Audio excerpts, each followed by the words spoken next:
તો ભાઈ દારૂ પીવાના શોખીન એવા મારા ગુજરાતી મિત્રો માટે આ વિડીયો ગુજરાતીમાં એટલે બની રહ્યો છું કે બીજા સ્ટેટના લોકોને બચારાઓને કોઈ લેવા દેવા નથી આનાથી એમને ત્યાં તો મળે છે.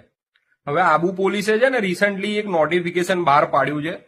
એની અંદર એ લોકો એવી ચોખવટ કરી છે કે ભાઈ ગુજરાતથી આવતા પ્રવાસીઓને છે ને આપણે ત્યાં લાભ પાંચમ સુધી કોઈ હેરાનગતિ કરવાની નથી, એ લોકોને મેમો આપવાના નથી અને પ્રવાસીઓને સારી રીતે હરવા ફરવા મોજ કરવા મળે એ રીતનું આપણે કરવાનું છે, કારણ કે ચેકિંગમાં બહુ લાંબી લાઈનો લાગતી હોય છે.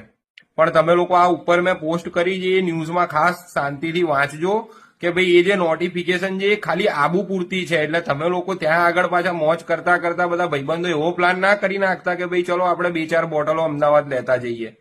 બરોબર? એટલે ખાસ ધ્યાન રાખજો, આપણે ત્યાં દારૂબંધી છે જ. એટલે જતા તમને હેરાન નહીં કરે પોલીસ, ત્યાં હરસો ફરસો ત્યાં તમને હેરાન નહીં કરે, મેમો નહીં આપે તમને.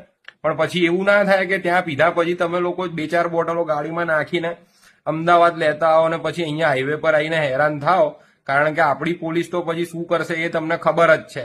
એટલે ભાઈ હરીફરીને જાઓ, ત્યાં આગળ જાઓ, હરીફરીને એમખેમ પાછા આવો, પણ અહીંયા આગળ દારૂ લઈને ના આવતા. આપણે અહીંયા દારૂબંધી છે એ કેટલી છે એ તમને લોકોને બધાને ખબર જ છે, પણ તો બી જોખમ ના લેતા, શાંતિથી જઈને મોજ કરો ભાઈ.